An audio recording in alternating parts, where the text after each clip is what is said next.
Hello students, मैं अंजलि पयाल स्वागत करती हूं आपका आईसीटी वर्चुअल क्लासरूम देहरादून से। कैसे हैं आप सब लोग? उम्मीद करती हूं आप सब लोग अच्छे होंगे और अपनी लाइफ में बहुत बेहतर कुछ कर रहे होंगे। क्लास 10th के साइंस में हमने लास्ट ईयर के क्वेश्चन पेपर्स देख लिए हैं, जिनमें कि केमिस्ट्री के क्वेश्चंस की हमने बात की थी। ठीक है, आपका 2022 का प्रश्न पत्र देखा गया था। 2020 में क्या क्या प्रश्न आए थे उनकी बात हुई थी, साथ में 2018 का हमने लास्ट सेशन में प्रश्न पत्र देखा था। ओके, तो होपफुली जितने प्रश्न वहां पर आए हैं केमिस्ट्री के चैप्टर से वो सारे आपको अच्छे से समझ में आए होंगे। कोई डाउट होगा, क्वेश्चन होगा तो आप लोग पूछ लेंगे। आज के सेशन से हम एक बार पुनः रिपीट करेंगे चीजों को, यानी कि जो चैप्टर आपके केमिस्ट्री में आ रहे हैं उनके इंपॉर्टेंट टॉपिक्स की बात करेंगे। ठीक है, तो चैप्टर 1 से लेकर चलते हैं, जो कि आपका है केमिकल रिएक्शंस एंड इक्वेशन, यानी कि आपकी जो भी रासायनिक यहाँ पर अभिक्रियाएं हैं और उनके लिए समीकरण हैं उनकी बात करेंगे। ठीक है, सबसे पहले चैप्टर का नाम है केमिकल रिएक्शन। तो केमिकल रिएक्शन होती क्या है उसकी बात करेंगे। केमिकल रिएक्शन यानी कि रासायनिक अभिक्रियाएं। ठीक है,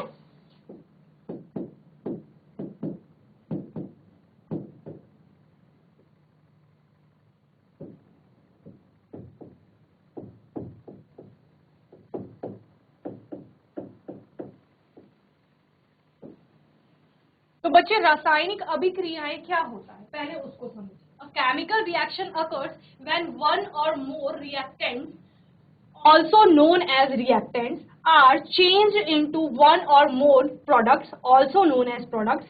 The constituent atoms of the reactant are arranged in a chemical reaction, resulting in the formation of various substances as product. अब रिएक्टेंट क्या होता है, प्रोडक्ट क्या होता है, पहले ये समझिए। रासायनिक अभिक्रिया क्या होती है? कोई भी दो रसायन, क्या कह रहे हैं, कोई भी दो रसायन, सपोज हमारे पास एक रसायन है ए, दूसरा है हमारे पास कोई रसायन बी। ओके, ये आपस में क्या हो रहे हैं, संयोग कर रहे हैं, यानी कि जुड़ रहे हैं और जुड़ करके कोई अन्य उत्पाद सी बना रहे हैं। यहां पर हो रही है एक रासायनिक अभिक्रिया। क्या हो रही है बच्चे? एक रासायनिक अभिक्रिया हो रही है। रासायनिक अभिक्रिया क्या कहती है कि दो कोई रसायन होंगे, यानी दो केमिकल्स होंगे, ए और बी, या दो से ज्यादा भी हो सकते हैं, एक ही भी हो सकता है, यानी कि कोई तो रिएक्टेंट होगा, कोई तो अभिकारक होगा, कोई आपके पास पहले पदार्थ होगा जो क्या करेगा, एक केमिकल प्रक्रिया के थ्रू, एक रासायनिक प्रक्रिया के थ्रू गुजरेगा। वो रासायनिक प्रक्रिया क्या हो सकती है कि जैसे आपके पास कोई पदार्थ था, आपने उसको गर्म कर दिया, तो गर्म करने से क्या हुआ, कुछ तो परिवर्तन आपको वहां पर देखने को मिलेगा। तो गर्म करना रासायनिक प्रक्रिया है। आपने ठंडा कर दिया, वो रासायनिक प्रक्रिया है। आपने वहां पर प्रेशर अप्लाई किया, वो रासायनिक प्रक्रिया है। आपने वहां पर कोई अन्य पदार्थ या यौगिक एज अ कैटलिस्ट यानी उत्प्रेरक की तरह वहां पर यूज किया है, वो आपकी रासायनिक प्रक्रिया वहां पर हो सकती है। तो उस रासायनिक प्रक्रिया के थ्रू जाकर आपको क्या मिल रहा है, कोई अन्य पदार्थ मिल रहा है जो कि बिल्कुल नया है। समझ रहे हैं?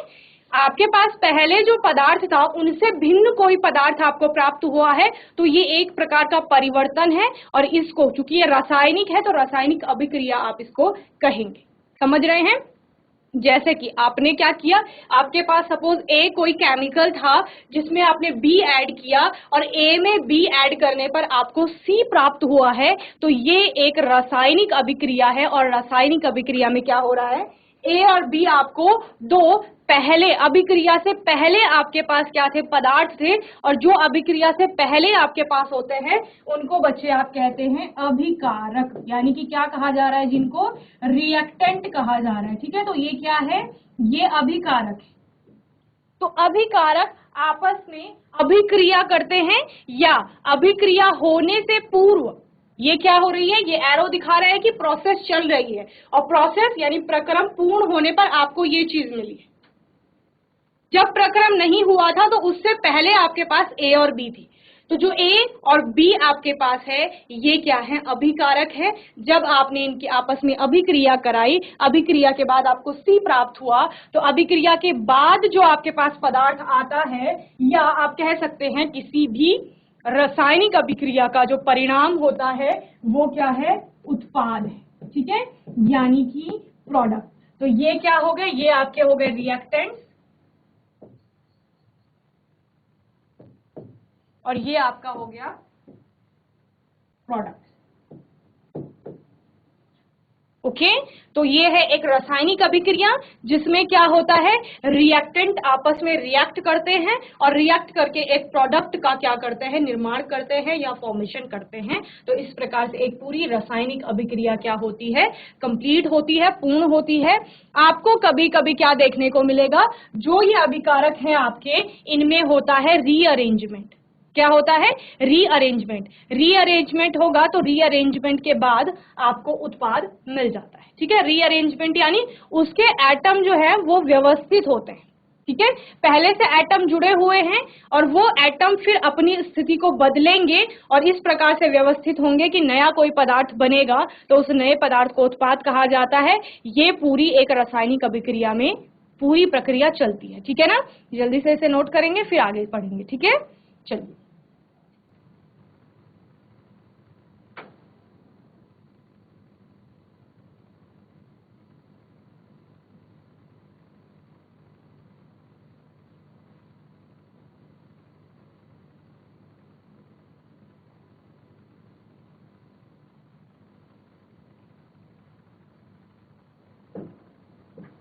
लिखेंगे अभिकारक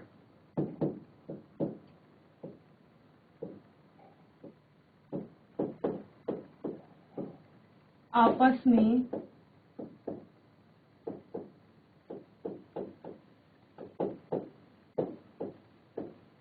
अभिक्रिया करके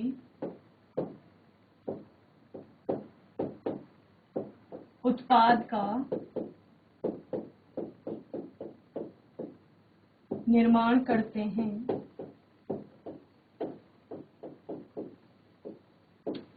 यह एक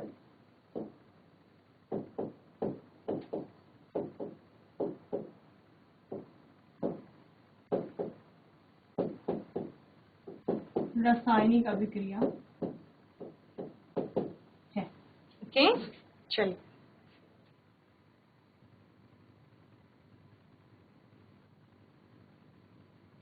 आगे बात करते हैं फिजिकल और केमिकल चेंज। यहाँ पर आप देखेंगे फिजिकल और केमिकल चेंज क्या है। जब हम परिवर्तन की बात करते हैं तो परिवर्तन क्या है, परिवर्तन है बदलाव। बदलाव किसी भी स्थिति में आ सकता है। जैसे कि अभी हम यहाँ पर खड़े हैं, थोड़ा आगे जाएंगे तो हमारी स्थिति में बदलाव आ जाएगा। ठीक है ना, आपने क्या देखा है, आपने देखा है, अपनी ही बात कर लीजिए, हम इन लोगों ने जन्म लिया, जन्म के बाद हमारा क्या था, शारीरिक मानसिक पूरी तरीके से विकास हुआ, जिसके बाद कि हमारे शारीरिक रूप में जो हमारी अवस्था थी उसमें परिवर्तन आया, हमारे एक मेंटल स्टेटस था उसमें परिवर्तन आया। ठीक है, तो परिवर्तन यानी बदलाव। पहले हम कैसे दिखते थे, अभी हम कैसे दिखते हैं, उन स्थितियों में बदलाव आया है। और आपने क्या देखा है, आपने देखा है एक बीज को बोया जाता है, उसके बाद वो अंकुरित होता है, छोटा सा पौधा बनता है, श्रब बनती है, फिर उससे बड़ा पेड़ बनता है। तो इस प्रकार से उसमें भी आपको एक बदलाव देखने को मिल रहा है। तो बदलाव इसी प्रकार से हमें दो तरह से देखने को मिलते हैं, एक होता है फिजिकल चेंज, एक होता है आपका केमिकल चेंज। फिजिकल चेंज किसकी बात करता है, फिजिकल चेंज यानी भौतिक परिवर्तन बात करता है भौतिक अवस्था में परिवर्तन की। भौतिक अवस्था क्या है, भौतिक अवस्था उसका रंग।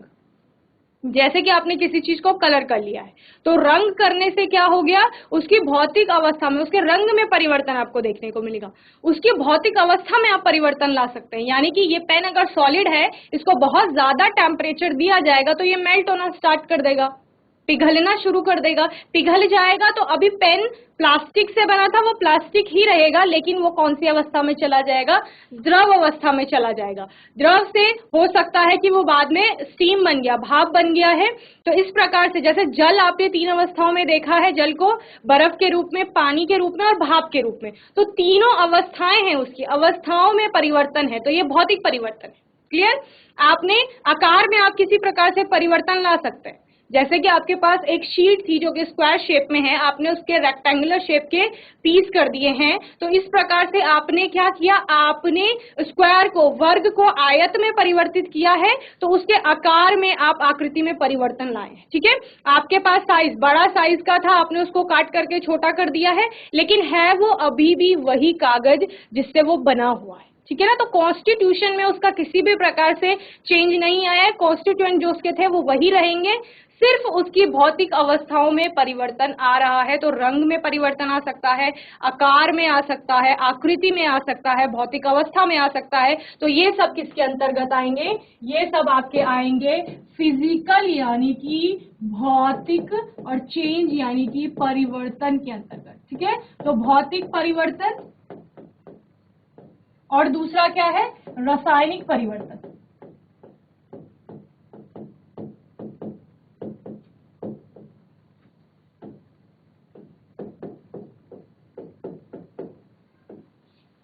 जब आप रासायनिक परिवर्तन की बात करते हैं तो आप उसमें उसके रासायनिक गुणों में परिवर्तन की बात करते हैं। रासायनिक गुणों में परिवर्तन का मतलब है सबसे पहले उसके कॉन्स्टिट्यूएंट बदल जाएंगे और वहां पर एक नया पदार्थ बनेगा। जब भी नया पदार्थ बनेगा और इररिवर्सिबल रिएक्शन जाएगी यानी कि अनुत्क्रमणीय अभिक्रिया होगी, तो वहां पर नए पदार्थ बनने के कारण वो जो अभिक्रिया होगी, वो जो परिवर्तन होगा, वो किस प्रकार का होगा? रासायनिक परिवर्तन होगा। ठीक है, तो भौतिक परिवर्तन में कोई भी नया पदार्थ नहीं बनता है। ज्यादातर ये अभिक्रियाएं कैसी होती हैं? उत्क्रमणीय प्रकार की होती हैं। यानी कि जैसे आपने कहा जल से क्या बन गया है, जल की अवस्थाओं में अपने परिवर्तन देखा, आपने कहा पानी से बर्फ बन चुकी है, तो बर्फ को दोबारा से गर्म कर लीजिए, वो पानी बन जाएगा। तो क्या है? रिवर्सिबल चेंज है। ठीक है, भौतिक परिवर्तन किस प्रकार का है? रिवर्सिबल है। वही केमिकल चेंज आपने देखा है, जैसे खाना बनता है, आपके पास बहुत सारे इंग्रेडिएंट्स हैं, आपने मिक्स कर लिए, एक रेसिपी के थ्रू गए, प्रॉपर एक डिश बना ली। अब आप उस डिश से वापस उन इंग्रेडिएंट्स को प्राप्त नहीं कर सकते हो। सिंपली जैसे आपने दाल बनाई है, तो दाल में आपकी दाल भी है, आपकी कुछ वेजेस भी जाएंगी, साथ में कुछ क्या जाएंगे? स्पाइसेस जाएंगे, मसाले, ऑयल, घी जाएगा। तो ये क्या है? अब आप जो वो दाल पक चुकी है उससे अलग अलग चीजों को क्या कर सेपरेट नहीं कर पाएंगे। ठीक है ना। तो इस प्रकार से ये कैसा है? ये अनुत्क्रमणीय प्रकार का है, क्योंकि आप पुनः उन चीजों को प्राप्त नहीं कर पा रहे हैं जो आपने पहले लिए थे। ठीक है, तो अनुत्क्रमणीय प्रकार। और नया पदार्थ, नई डिश बन चुकी है, तो वो किस प्रकार का है? रासायनिक परिवर्तन है, यानी केमिकल चेंज। इसी प्रकार जैसे आप खाने खाते हैं और खाने का पाचन शरीर में होता है, तो वापस पचे हुए खाने से दोबारा पुनः वो खाना प्राप्त नहीं किया जा सकता, और ये भी एक प्रकार का रासायनिक परिवर्तन होता है। ठीक है, तो रासायनिक अभिक्रियाएं जो होती हैं वो रासायनिक परिवर्तन को शो करती हैं। हम यहाँ पर रासायनिक परिवर्तन की बात करेंगे। केमिकल चेंज, वन और more new substances with new physical and chemical properties are formed. जब भी न्यू सब्सटेंस फॉर्म होगा, नया पदार्थ बनेगा, यानी कि वो क्या है? केमिकल चेंज है, यानी कि आपका रासायनिक परिवर्तन है। क्लियर है? क्या कहा गया? रासायनिक परिवर्तन।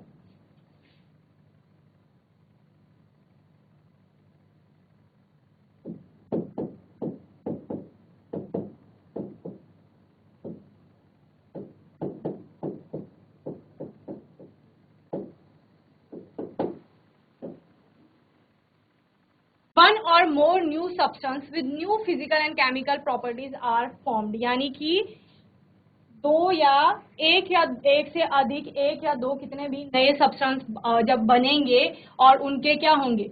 नए फिजिकल यानी भौतिक और रासायनिक गुण होंगे, तो उनको क्या कहा जाएगा? केमिकल चेंज का एक परिणाम या रिजल्ट आप उनको कहेंगे। ठीक है ना।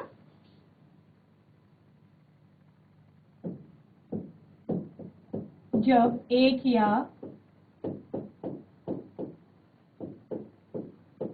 से अधिक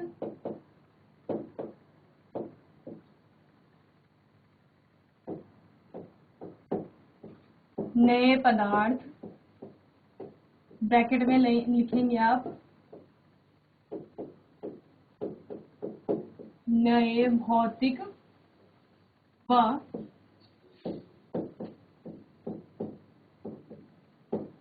रासायनिक, नए या भिन्न बोल सकते हैं, यानी कि जो रिएक्टेंट से भिन्न होंगे। ठीक है, रासायनिक गुण वाले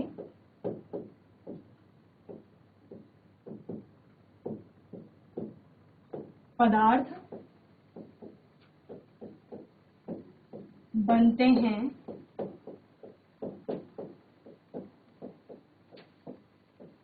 तो ऐसे परिवर्तन को क्या कहा जाएगा?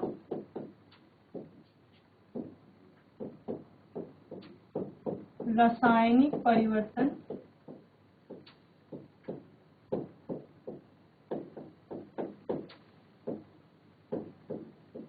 कहा जाता है। ठीक है, चलिए जल्दी से नोट करेंगे।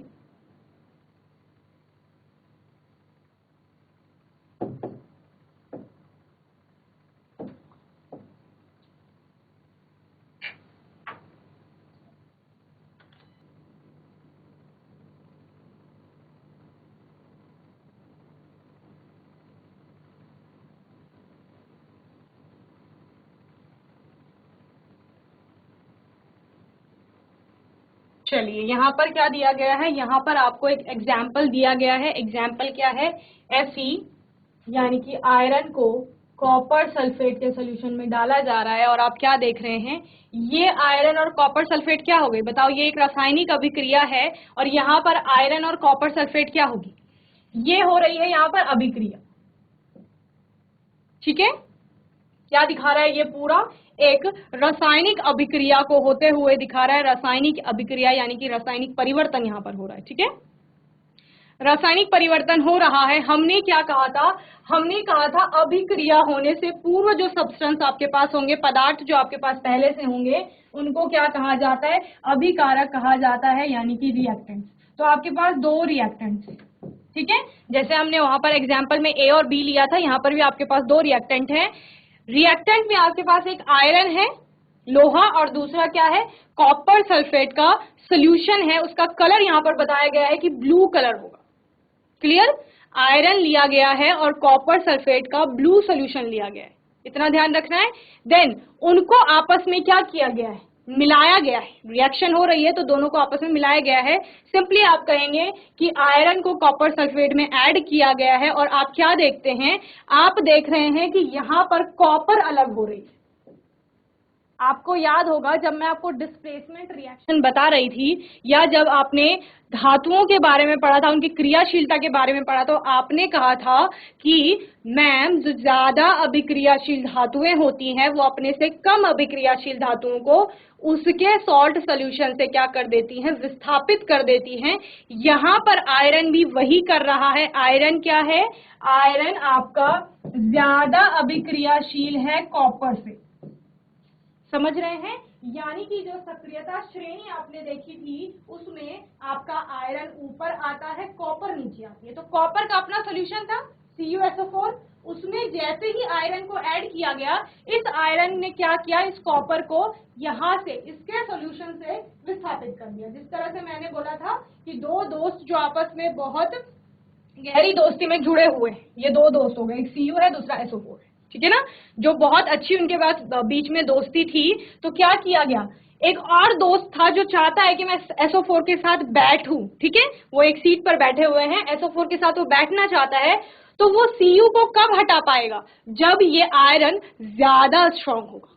ठीक है ना, जब ये वाला दोस्त ज्यादा स्ट्रांग होगा, Cu थोड़ा वीक होगा, तो जो स्ट्रांग होगा वो वीक को वहां से हटा देगा। इसी प्रकार यहाँ पर स्ट्रांगनेस और वीकनेस से मतलब है उनकी रिएक्टिविटी, यानी कि वो कितने अभिक्रियाशील है। यहाँ पर अभिक्रियाशीलता कितनी है, आयरन की ज्यादा है, ज्यादा स्ट्रांग यानी ज्यादा अभिक्रियाशील है, इजीली रिएक्ट कर रहा है, तो ये इजीली रिएक्ट करेगा इससे और कॉपर को यहाँ से हटा देगा। ठीक है, तो आयरन जुड़ गई किसके साथ, SO4 के साथ, और इस प्रकार से कॉपर यहाँ अलग हो गई है। और ये आपको कैसे पता चला, अब जो सॉल्यूशन का कलर था वो ग्रीन हो गया है जब FeSO4 बना। तो ये दोनों अब क्या हो गए, अब यहाँ पर दो चीजें आपको किसमें मिल रही हैं, प्रोडक्ट में मिल रही हैं। ठीक है, यानी कि उत्पाद के रूप में। तो ये क्या हो गया, प्रोडक्ट यानी कि उत्पाद जो कि अभिक्रिया का परिणाम होंगे। ठीक है, तो ये रिएक्टेंट्स थे आपके पास, ये आपके पास प्रोडक्ट्स आ गए यानी कि ये अभिकारक थे, और ये क्या हो गए, उत्पाद।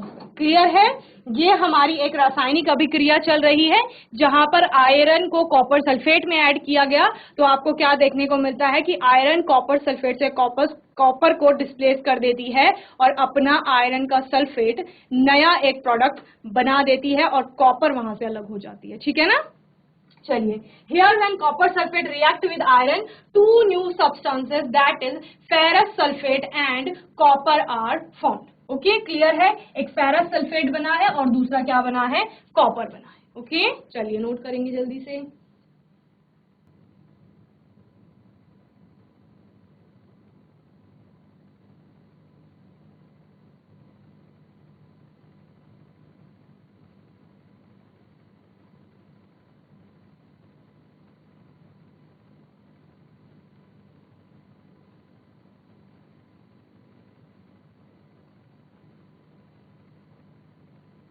चलिए, इस प्रकार से अभिक्रिया हो रही है। आपके पास क्या था, आपके पास कॉपर सल्फेट का ब्लू सोल्यूशन था, उसमें आपने आयरन नील, जो आप Fe कह रहे थे, वो ये है, आपने लोहे की कील वहां पर डाल दी है, किसमें, कॉपर सल्फेट के सोल्यूशन में। और आपको क्या दिखता है, आपको यहाँ पर ये सोल्यूशन ग्रीन होता हुआ दिखता है, यानी कि फेरस सल्फेट बन चुका है, FeSO4 का सोल्यूशन बन चुका है, और ये कॉपर जो है वो डिपॉजिट हो गई है ऑन द आयरन नील।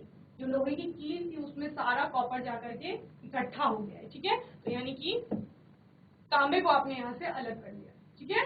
तो क्या समझ में आया, दो रिएक्टेंट थे, आयरन और कॉपर सल्फेट, जिन्होंने आपस में अभिक्रिया की। अभिक्रिया के पश्चात आपको दो प्रोडक्ट मिले, एक जो ये ग्रीन कलर का FeSO4 सोल्यूशन है, और दूसरा कॉपर आपको यहाँ पे प्राप्त हुई। तो दो प्रोडक्ट, दो रिएक्टेंट से आपको दो नए प्रोडक्ट प्राप्त हो रहे हैं। तो ये एक रासायनिक अभिक्रिया है। जल्दी से इसको बनाएंगे, फिर आगे देखेंगे, ठीक है।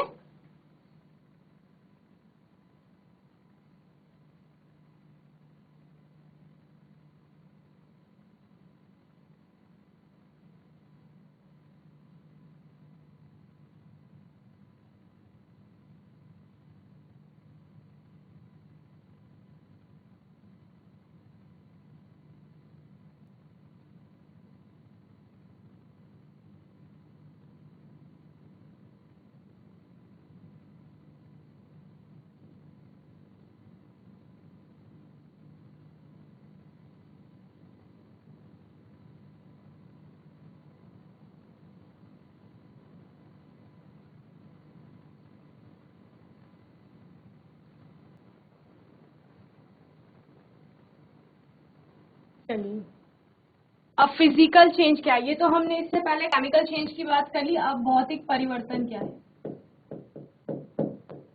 तो भौतिक परिवर्तन को भी मैंने अच्छे से आपको समझा लिया है कि क्या हो रहा है, भौतिक अवस्थाओं में परिवर्तन आ रहा है, उसी को भौतिक परिवर्तन कहा जाएगा। कोई भी नया पदार्थ यहाँ पर नहीं बनेगा।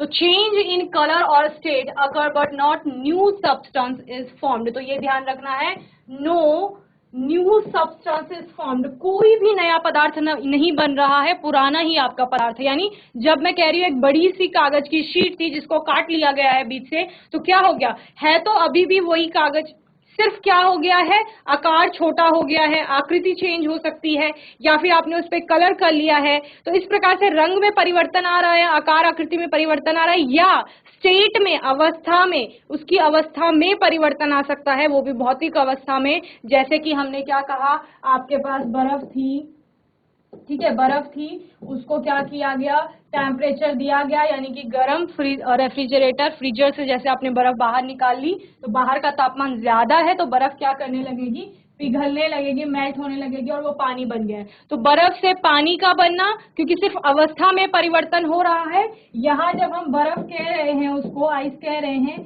तब भी वो H2O ही था, और जब हम पानी के रूप में द्रव अवस्था में उसको देख रहे हैं, तब भी वो H2O ही है। और अगर इसको और ज्यादा हीट करेंगे तो वो क्या बन जाएगा, वो आपका इस तरह से भाप में परिवर्तित हो जाएगी। तो ये भाप भी आपकी क्या है, H2O ही है। तो तीनों जगह आपको जल ही दिख रहा है, जल की ही अवस्थाएं हैं। तो किसी भी प्रकार से नया पदार्थ नहीं बन रहा है, तो नया पदार्थ नहीं बनेगा, तो यानी कि भौतिक परिवर्तन है। इसके अलावा आपने क्या देखा है, आपने देखा है कि बड़ा सा कोई लकड़ी का गुटका था, उसको काट लिया गया है, तो जिस पेड़ की लकड़ी पहले थी बड़े गुटके में, वही छोटे गुटके में ही भी है, बस आकार उसका अब छोटा हो गया है। और आपने क्या देखा है कि अवस्था में जब भी परिवर्तन होगा, आपने चीजों को पिघलते हुए देखा है, जैसे सोना पिघल गया है तो वो भी भौतिक परिवर्तन है, लोहे को पिघलते देखा है तो वो भी भौतिक परिवर्तन है।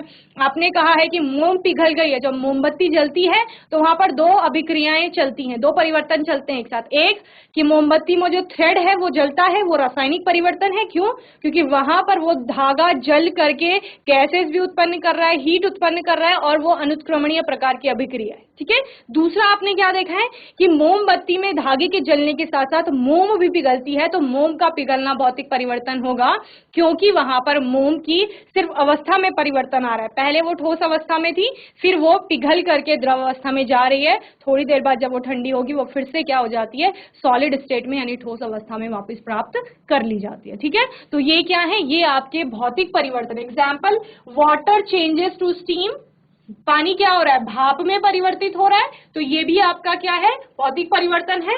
ऑन बॉइलिंग, जब उसको उबाला जाता है, but no new substances formed, कोई भी नया पदार्थ यहाँ पर नहीं बन रहा है। हमने क्या कहा, यहाँ भी H2O था, यहाँ भी H2O है, ओके।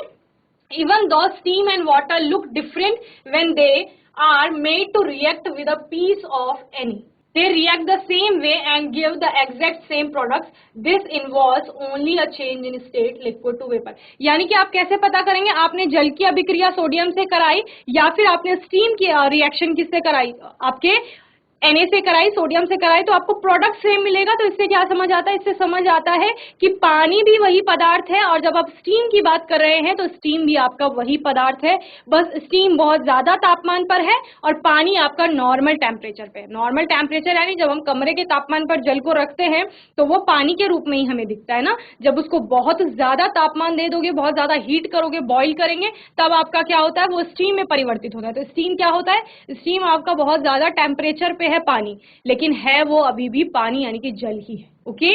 चलिए जल्दी से नोट करेंगे, फिर आगे चलेंगे।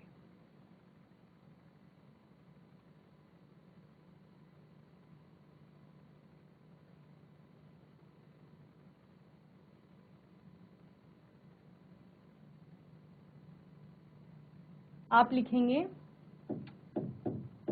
ऐसा परिवर्तन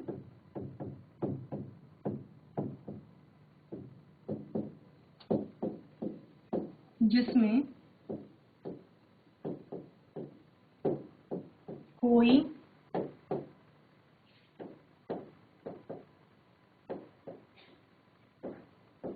नया पदार्थ नहीं बनता है,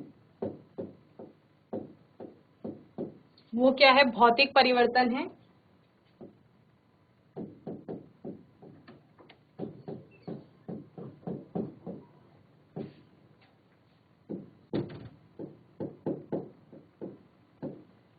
यहाँ भौतिक गुणों में परिवर्तन आता है।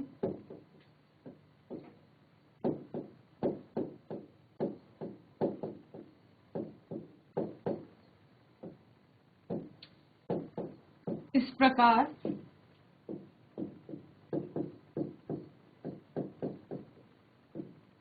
के परिवर्तन को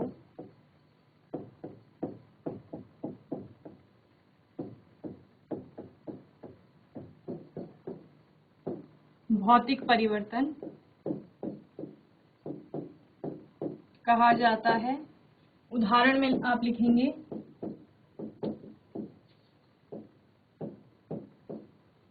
जल की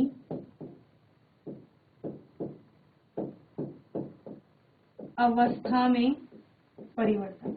जल की अवस्था में परिवर्तन यानी बर्फ से पानी बना लिया है, पानी से भाप बना लिया है, भाप से वापस पानी बना लिया है, पानी से आपने वापस बर्फ बना लिया है। तो ये सारी क्या है, जल की भौतिक अवस्थाएं हैं। तो भौतिक अवस्था में अगर आप क्या करते हैं, एक अवस्था को दूसरी अवस्था में ले जा रहे हैं, तो ये परिवर्तन है। परिवर्तन आपको होता हुआ दिख रहा है, लेकिन किस प्रकार का है, भौतिक परिवर्तन है, ओके। चलिए जल्दी से नोट करेंगे। तो बच्चों मैं उम्मीद करती हूँ आज का सेशन आपको अच्छे से समझ में आया होगा।